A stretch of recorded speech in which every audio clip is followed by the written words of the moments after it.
unbeaten in the league, they said. One of the hardest games of the season, they said. Probably a game too many with our fixture congestion, they said. Well, it might be a little bit wet outside, but it's going to get a little bit wetter from those Cockney tears. This is my instant match reaction. I'm going to try this. I've seen all the trendy YouTubers seem to do a video a little bit faster after the game, so I'm going to do the same. So let me know whether you want to see more of these. We've done it again. We've done it again. And I'll tell you what, St. James's Park is slowly, well, I say slowly, it's been like this for a while, one of the hardest places to come in Europe.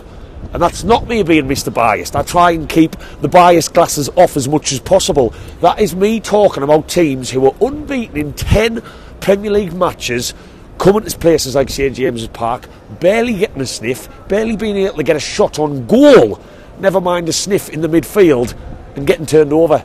And it's happening time after time after time. And some of the biggest teams in Europe have found it out. PSG have found it out. Of course, we were beat by Dortmund, but that was our first defeat, the Dortmund match, in 12 games.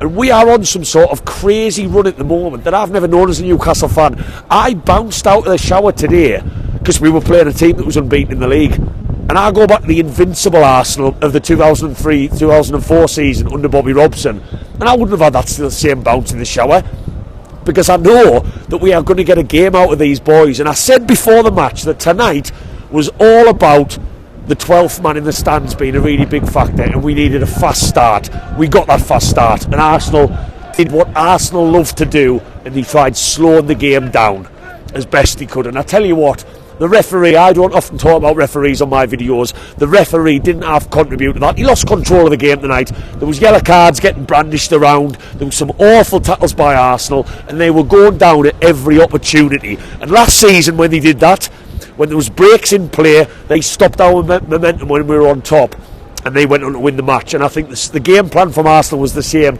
but they never quite got over the line with that game plan, did they? Because Eddie Howe's mags didn't allow them to. But yeah, I thought started the game absolutely brilliantly. We didn't really create very much in the first half, which was the only, not concern, but it was a little bit disappointing for all of the ball that we had. And Arsenal were probably the happier team to get in half time. And then out in the second half, I said, well look, the game was as close as I thought it would be. We're coming up a very good Arsenal team. These games are always cagey. I don't think one team ever batters the other when Newcastle play Arsenal. That never ever happens, and it didn't tonight. But second half comes out, and again it's cagey. We're not creating lots of chances. Their goalkeeper hasn't been tested very much, but we just needed one, and that chance came in the second half, and it did. And Joe Willock, we said how much we've missed him. We've said how much he's one of the most underrated players in this Newcastle team. Joe Willock, when he came on, had such a spring in his step, and why would he not? Arsenal were the team who said, you know what, we don't want you, you're not good enough for us. And he kept that ball in on that left hand side, whipped it in, and then Anthony Gordon, I believe Anthony Gordon, as I'm recording this, was there to tap the ball into an empty net, couldn't miss. And then of course there was the long VAR check, which, can I just say, was an absolute disgrace. We didn't know what it was going to be next.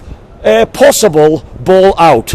Right, 2 minutes later, possible offside. I didn't know whether they were going to next say possible handball, possible foul, possible ineligible player on the field. I did not know what was going to get called next, but that needs to change. And how many times are we going to say that on a video? That was about 6 minutes. The players were warming up because the decision was taking that long to get decided.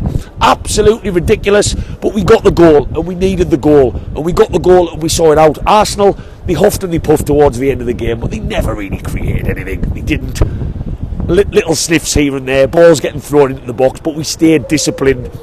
Performances for me, my man of the match is Joe Linton. I said he was back on Wednesday. That Hulk, that incredible Hulk, that absolute Brazilian shithouse, pardon the French, and he was back.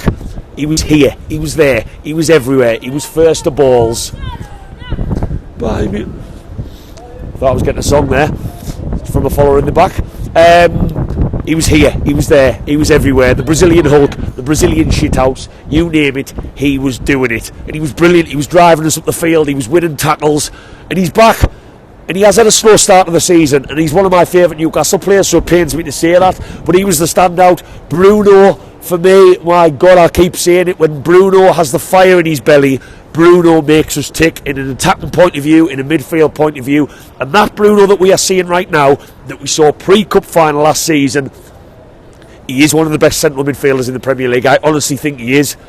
He's got a bit of flair about him. He's got a bit of fire that not all South American sort of central attacking midfielders, just flair players have, and he has that, and he's bought into the Geordie spirit, and we know he has. He loves it up here, and he plays with his heart on his sleeve, and I thought he was excellent again tonight, and I think we won the midfield. Odegaard missing for Arsenal was absolutely huge for them. He does make them tick. When I saw Havertz was playing, I've always said Havertz is one of the most catastrophic transfers in Premier League history.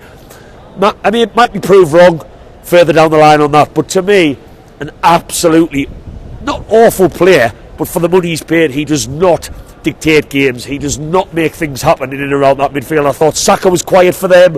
I thought Martinelli, he had a decent chance in the first half. He was generally quiet. But again, we are not going to talk about other teams not being very good, because I'm sick of that. Let's start talking about Eddie Howe's Mags dominating in midfield, being disciplined in defence, and having enough in wide areas and in attacking areas to get wins over the line. That's what's not talked about enough, and I thought again tonight, man for man, we were absolutely brilliant. Didn't give Arsenal a sniff. They're going to travel home pretty frustrated at that, and again, another team that we were told was a huge challenge has come to St. James's Park and left empty-handed on the way back down to London. This Newcastle team can beat anyone, and I don't say that lightly. We've already beaten Man City, albeit, yeah, it was a weaker team. Well, ours was as well. We've beaten Man United comfortably with our third team on Wednesday, and it's Dortmund on Tuesday. And I thought, man for man tonight, I keep saying it on every video, they are doing me proud as a Newcastle fan. Absolutely doing me proud.